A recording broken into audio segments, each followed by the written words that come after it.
Welcome to another edition of 100% Canucks. John Shannon here, soon to be joined by Landon Ferraro on a typical Friday in Canucks Nation. I say that in jest as the regular season ends. The Canucks lose Game 82 in Edmonton, come home, 58 points, and to the news that Patrik Allvin has been dismissed as general manager.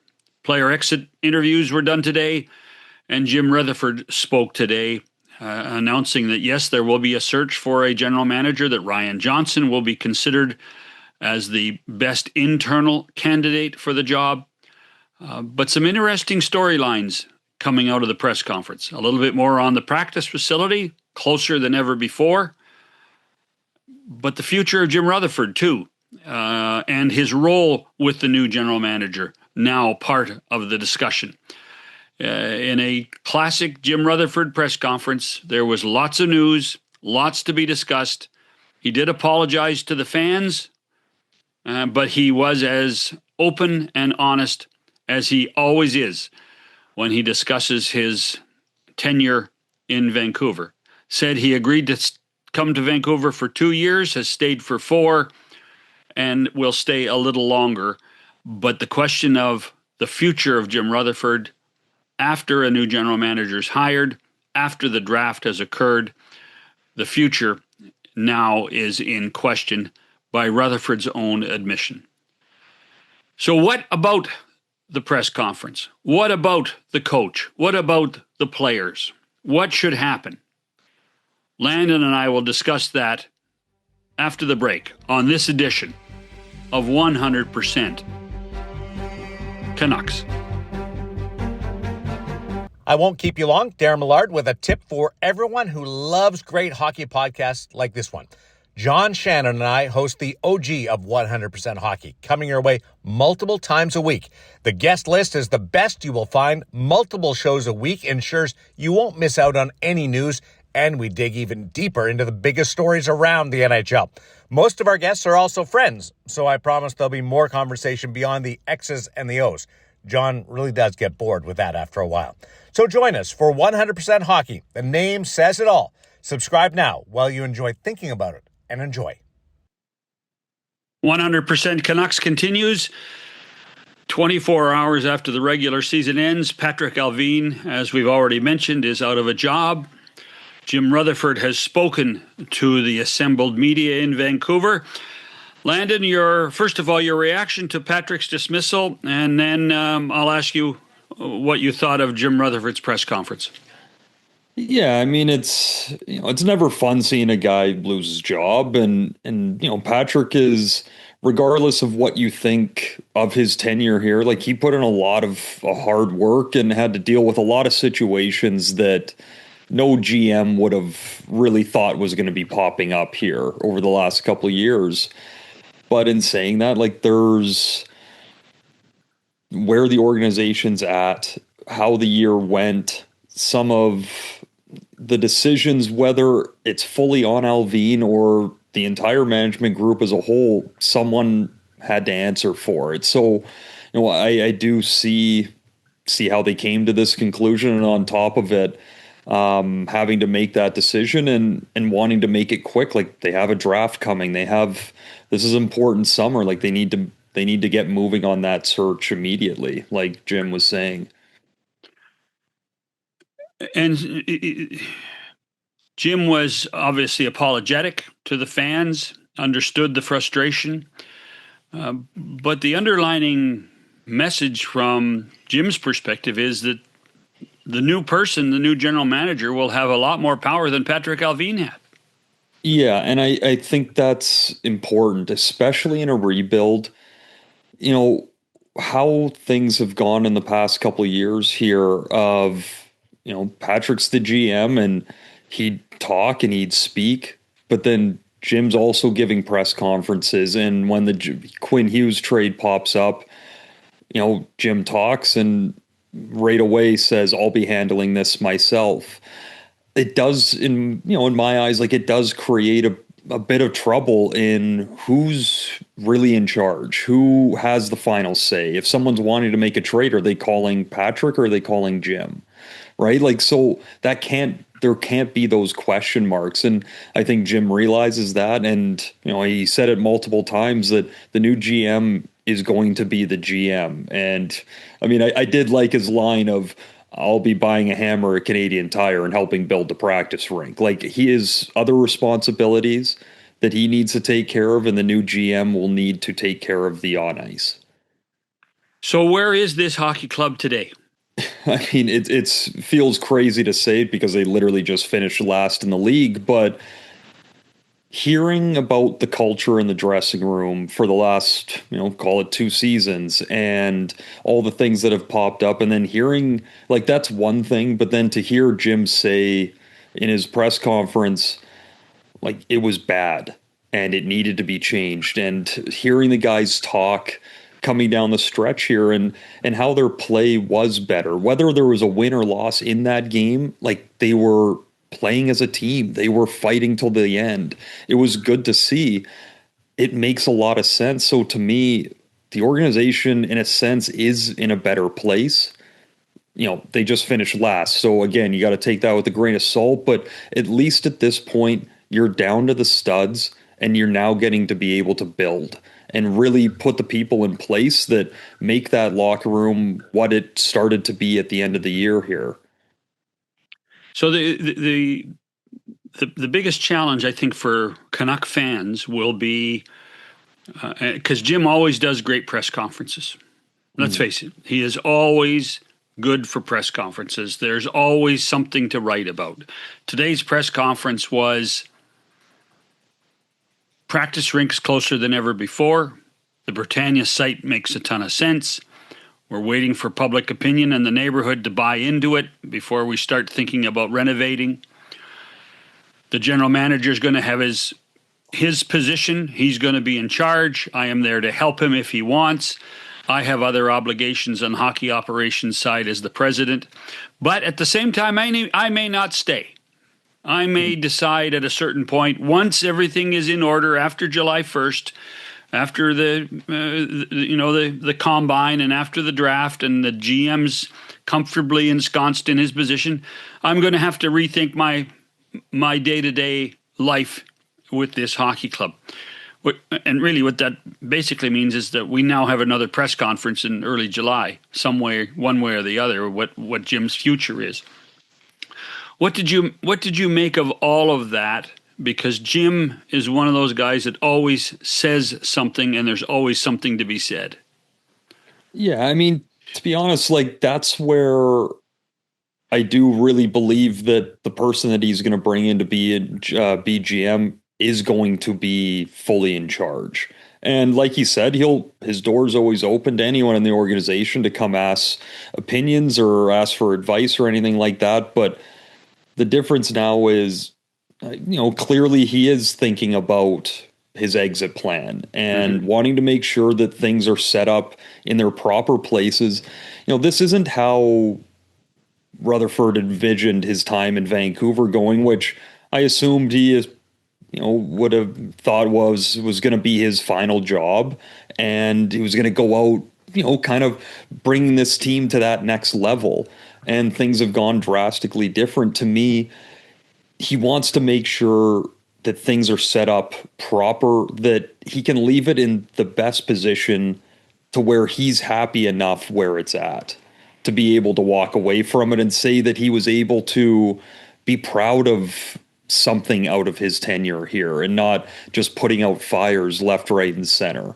So, it makes a lot of sense after the stress of the last couple of years and where he's at, but until that happens, I'm really curious, right? Like, he's a hockey lifer, he's competitive, and who's to say when he gets his GM in there that he doesn't really like how that person's working, and now all of a sudden he gets a bit more rejuvenated, he wants to stay around a bit longer in that president and very off-ice role.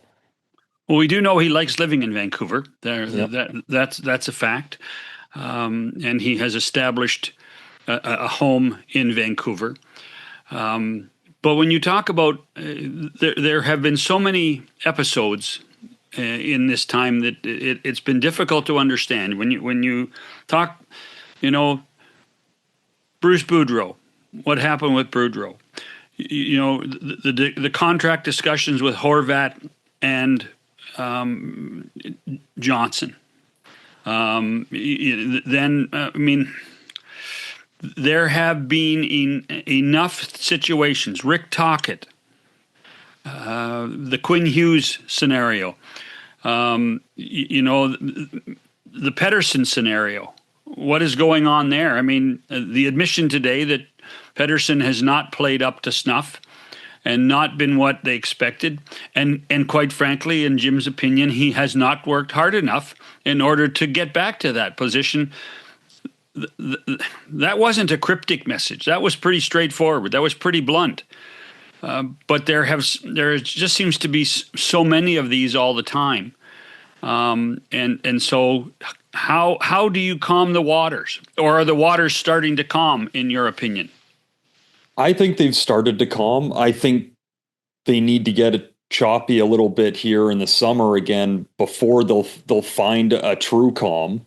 I do think that there's still some moves that need to be made, and Pettersson might be one of those. Like we've talked a lot, just like everyone has over this past season, and we can leave the season before that, but just this past season about, his effort is there in a lot of ways and all of this, and you're trying to find ways to give him some credit and kind of help, try and at least give him some space to find his game. But at the end of the day, just shots on goal. He's 20 ahead of Linus Karlsson this season in about 7.5 minutes more ice time a game. That's a lot of power play time. That's a lot of time controlling the puck. Just that one stat alone to me is it's not okay for you to go back last summer and, say that, you've put in a lot of the work and you're feeling good. You can lose your scoring touch. You can lose a bunch of different things, but the drive inside yourself and within your head to want to be a producer, you got to shoot the puck. You have to be able to get it to the net and do all of it. So, there's no more time for cryptic messages. Where you're at rock bottom here, you need to air everything out, and you need to figure out who's in, who's out, and what decisions that new GM is going to make if they're going to keep Pettersson or try and move, right? So to me, that conversation's going to be had. He's got to be known, or it's got to be known to Pettersson that this is how we view the work that you've done. We need to see more, or there's going to have to be a different solution here. What would you do with him? Personally, I would find somewhere that would make a decent trade. Yeah. Because in my eyes, a bit like Stuart Skinner in Edmonton, it's gotten to a point that regardless if you think that guy can get it back or not, too much has been done. And listening to it with Skinner before he got traded this year, and he'd play a couple good games, and people would be, I'd do the post game, and people are saying yeah, he's been on a good run, but when's that going to last till, right?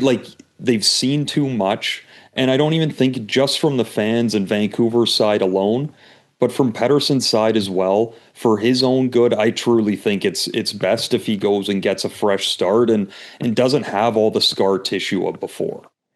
It's funny. I agree with you. I think that if there's a deal to be made that gets the Canucks a decent return, doesn't penalize them too much for holding salary, it does make some sense in a rebuild. It does make some sense. Here's the question I have, and I don't know. I've talked to Elias Pettersson 4 times in my life. I want to know if he likes the game of hockey. Yeah. You can see guys out there on a nightly basis that, they can't get enough of it, and they want to put their skates on, and they want to be out early, and they just want to skate and shoot and pass and be part of a team. and I'm not trying to cast aspersions on the guy, but I just wonder if you got him to tell the truth with a real truth serum, do you love playing this game? And I honestly don't know what the answer would be. I mean, if you sat with Sidney Crosby, I know the answer. If you don't have to ask it. Right. If that's your part, and that's the problem. Right. Yeah. And so that's what and maybe that's my fan in me. That's what I see when I watch Pettersson. Do I see someone love the game? It's funny. The other Pettersson, Elias Pettersson. Yeah. When we talked to him last week, you can see how much he loves the game. Yeah. And it comes out in the way he plays the game. Yeah. And so that to me is and the other thing, with the JT Miller stuff and with Pettersson and all that went on, and as well as I do, like they didn't ignore it. Rick Tocchet didn't ignore it. Jim Rutherford and Patrick Alvin didn't ignore it. They just couldn't fix it. It just and it has had long-term ramifications for the franchise because it was irreparable. Yeah. And so that's part of, and I truly believe they're still fighting that residue in so many ways. They're fighting it because number 40 has never been able to go back to what he was in those first 2 years. And I think that's where the fresh part comes now, right? And there's just too much has been done. There's just too much scar tissue in the past. And I think that's where, from both sides, I think it would be massively beneficial. The other thing that makes this harder is, obviously the personal issues Pettersson and his wife have been dealing with this year and all of that. You can't pretend that doesn't play a factor into his game.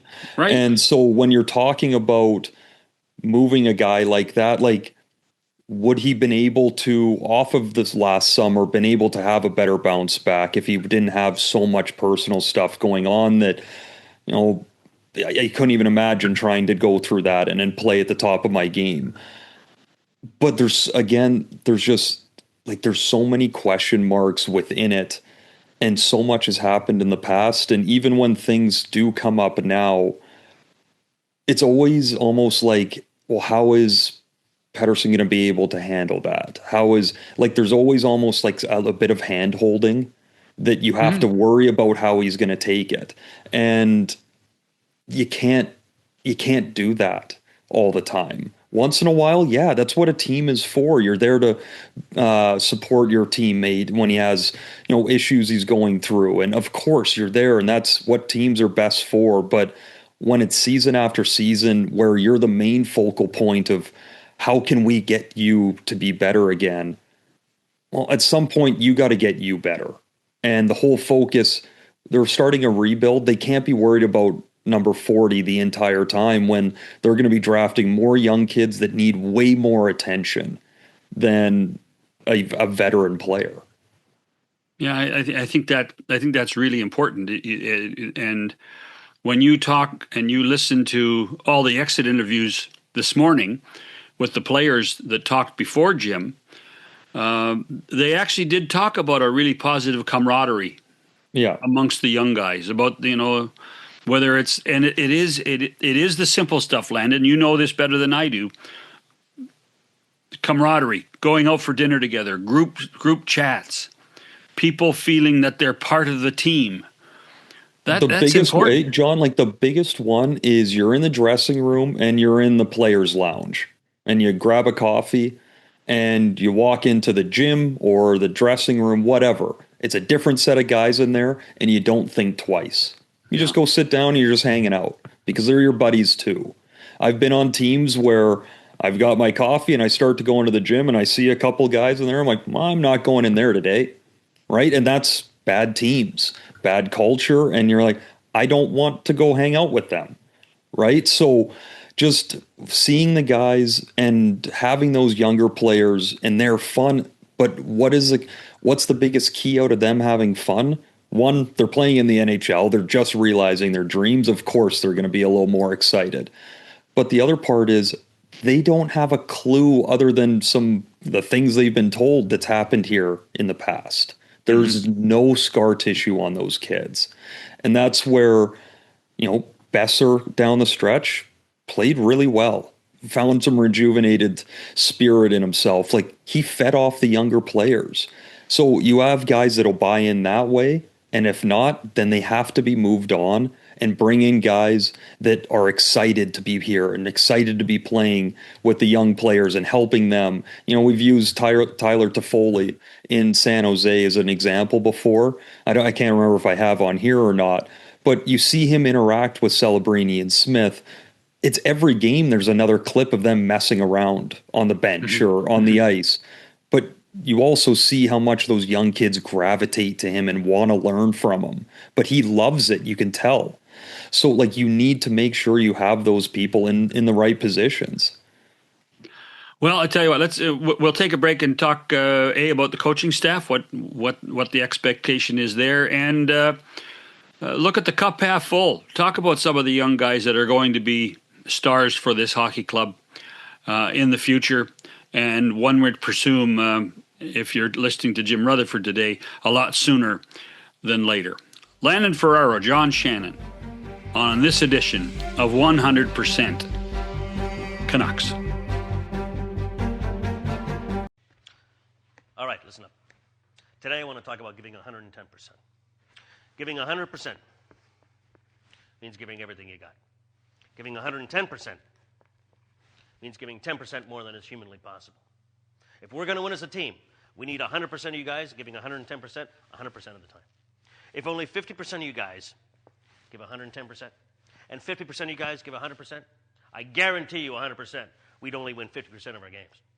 Suppose 75% of the 110% gave only 50%, and 50% of the 100% gave 25%, and 75% of the 110% were not feeling 100%, then we'd be in a heap of trouble. That's why we need 100% of you guys giving 110% 100% of the time. Okay. Let's go out and play some hockey.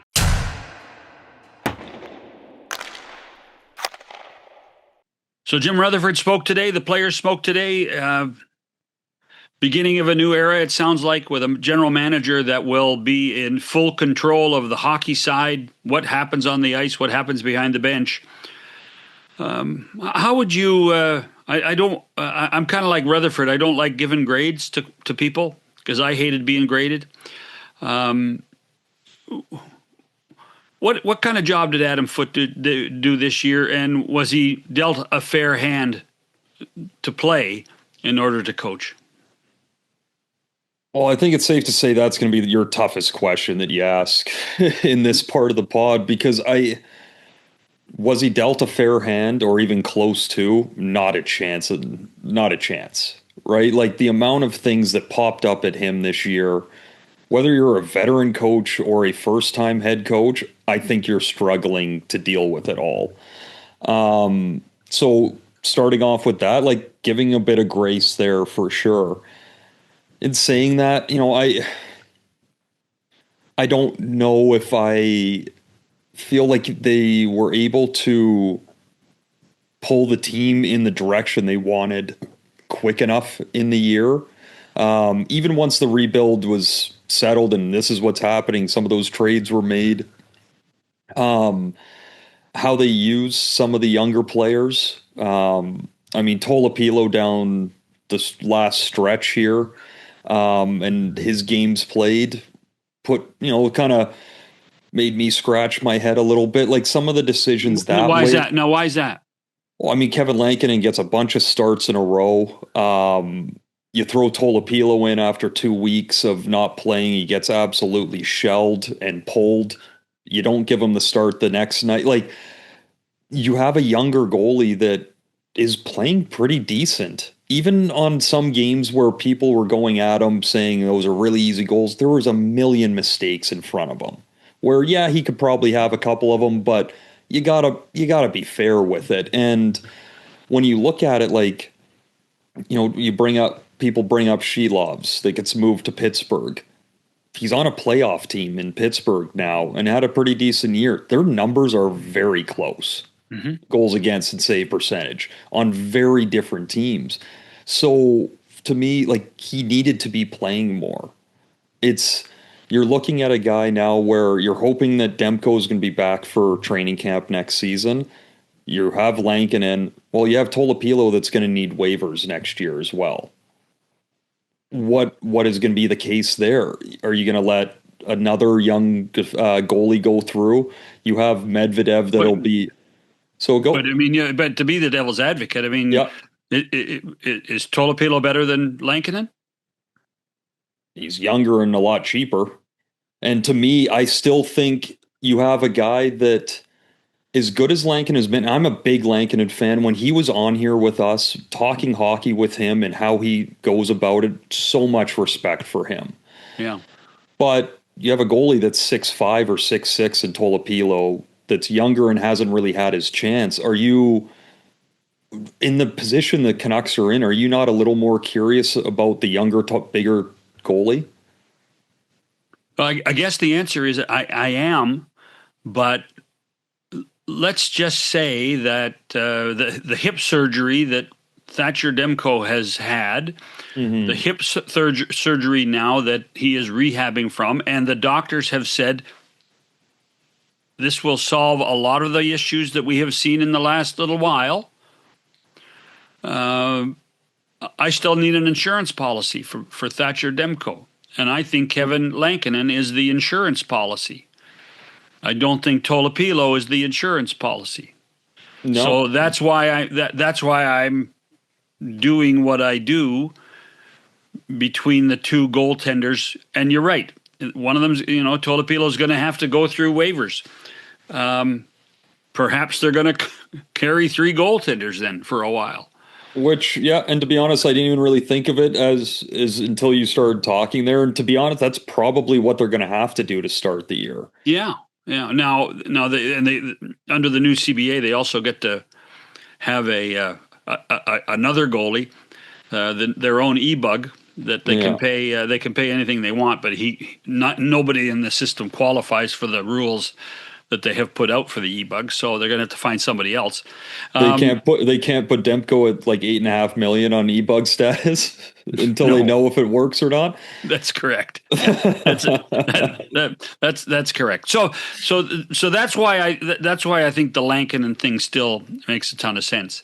Fair, totally fair. But then look at the defense. I mean, you were doing the Goldeye game on Tuesday night, but he made a move.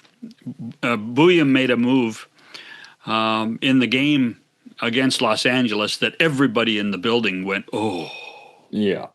It was honestly, I think a lot of people in the GoldenEye building went, oh, a couple minutes after when they saw it as well. Yeah. Oh, it was unbelievable. It was unbelievable. And so Bouillon, Wielander, Pettersson, to a lesser extent, Mancini.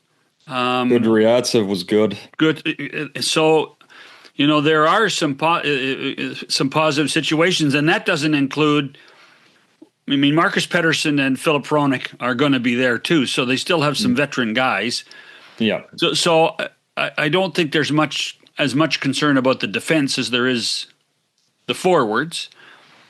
And, the forward scenario is they're going to get a forward potentially at the draft that's going to be a good player. I shudder to use the word franchise player because they don't come around every year. They come around some years, but not every year. And then some of the young guys have improved. I mean, Carlson's better.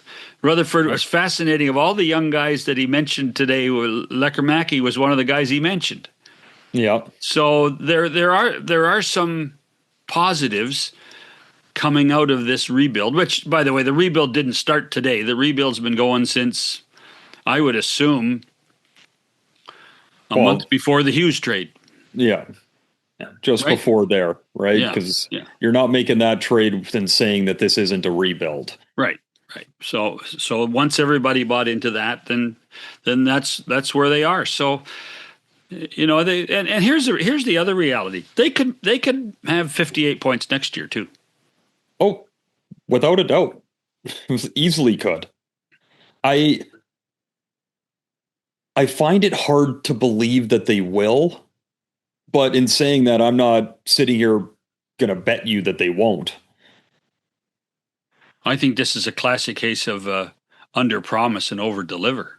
Yes, that's what you have to do. They're not making the playoffs next year. Oh no, these guys are going to get 84 games of experience in the National Hockey League. They're going to be a better team for it. So then the question becomes, new general manager, whoever that is, and he didn't rule out Ryan Johnson. Yeah. But I now would be, I don't even want to say I'd be surprised if it's Ryan Johnson, unless they go through their due diligence and come up with the opinion that nope, Ryan Johnson's better than anybody else we can plug in here. And see, that's where my head's leaning. I think that, well, I mean, I know that they really think highly of Ryan Johnson, just like a lot of people across the NHL do. I just think that for how things have gone, there have been some decisions made that have felt a bit quick in some instances. And I think it's really important that, okay, we really like Ryan Johnson if that's the case, but we're going to make sure we talk to 15 other people and then get it down to 3 to 5, like Jim said, and bring in ownership and let them be a part of that. Like, I think it's really important to make sure that you have the new GM and everyone is on the same page. Mm-hmm. You've talked to everyone. You've made the decision that, yes, it's, technically up to Rutherford of who that GM is going to be, but like everyone needs to make sure that they're all in on that person. That there's not, as soon as that person's hired, one person's going over here and like, that wasn't what I would have done, right? Like that group needs to be one solid unit moving forward. You need that anyway for a team, but I feel like for a rebuild, it's even more important because there's going to be more things that you're dealing with on a day-to-day basis with younger players where with veterans, they can just take care of a lot of their own things around the rink and with themselves. With younger players, younger people, you have to help them a lot more, right? So you need to make sure, like parents, you got to be on the same page. You need to have the same message. See, and that's where I do wonder about the coaching staff. That's where I do wonder if this group of coaches, including Adam, are going to be the right group to make that next level. Because and you were part of a Detroit organization that was in a bit of a rebuild. I'm being kind, and Kenny Holland. And then Steve Yzerman for a period of time believed that Jeff Blashill was the right person at that point to be the coach, because I assume they thought that Jeff Blashill was a pretty good teacher. Is that fair? Yes. So that's what I think Vancouver needs, is a teacher. Now, I'm not here to say that Adam Foote is or isn't a teacher, because I don't know. I've never played for him, and I won't. No, you don't think so? Well, I'm a little slow. Okay. So if they feel that Adam can be the teacher, if the new general manager thinks Adam can be a teacher, or that's, is that Manny Malholtra's role to be the teacher, then those are decisions that you can respect.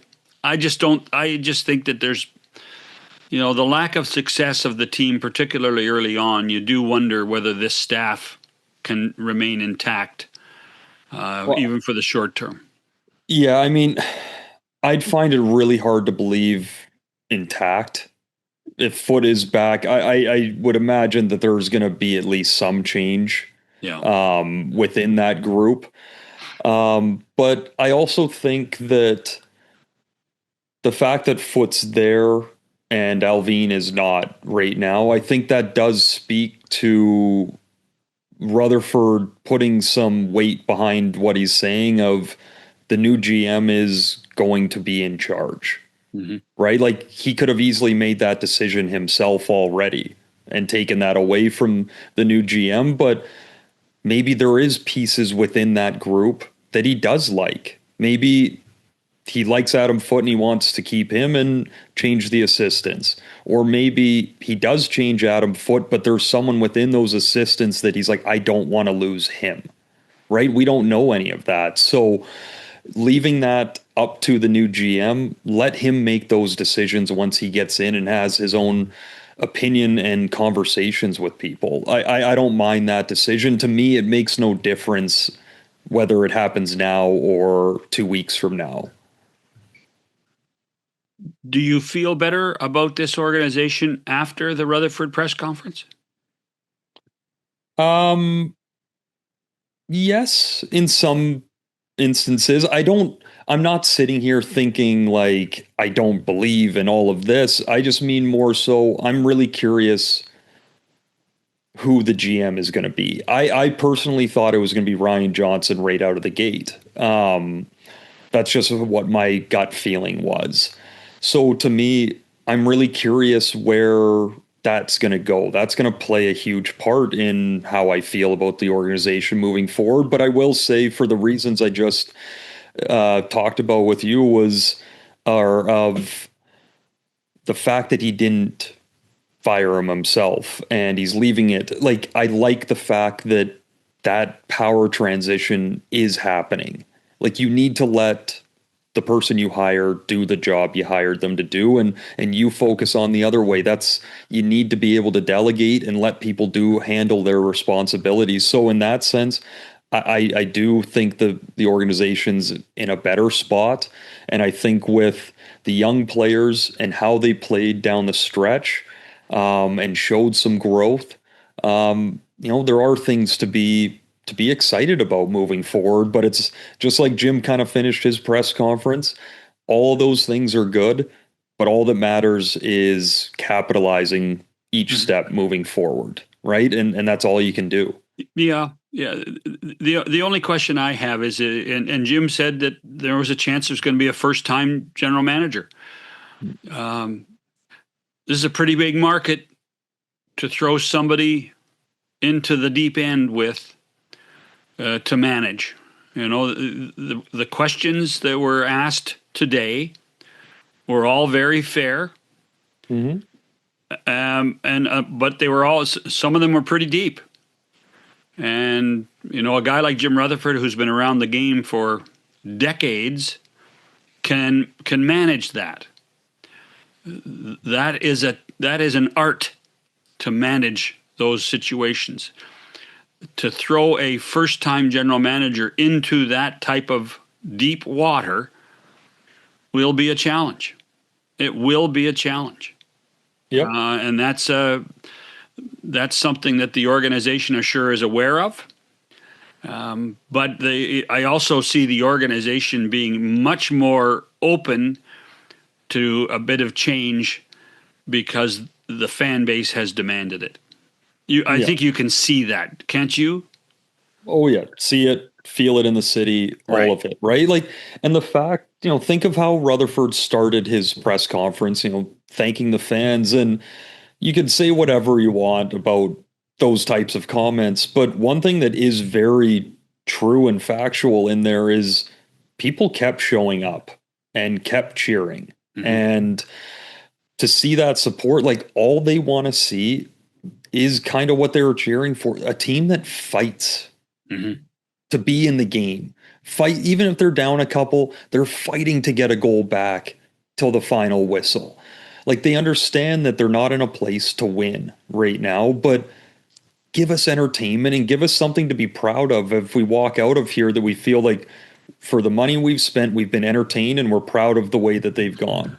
And the fans have done that here. You need to be able to give them and continue to give them a feeling of a belief that good things are coming. And I feel like how they finished the last 2 weeks bought them till the GM is hired of, hey, that's pretty good. Well, where's the next check mark? It's the GM.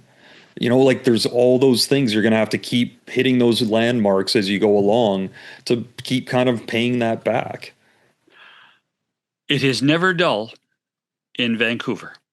No, but it's sunny today, John. Well, that means all those reporters are just pissed off they had to go inside to listen to Jim for a half an hour. Well, it's going to be fascinating, and I'll tell you what, we're going to do our best over the next couple of weeks, couple of months to stay abreast of the news and what's going on with the hockey club. Thanks for this, Landon. Yep, thanks a lot, everyone. Sorry for stealing your line, John, but I had to say it once this year. Well, I didn't ask you about your dog or your cheat food, so it's okay. That's good. Every food I eat's a cheat food now. Well, have a good weekend, everybody, and thanks for listening and watching this edition of 100% Canucks.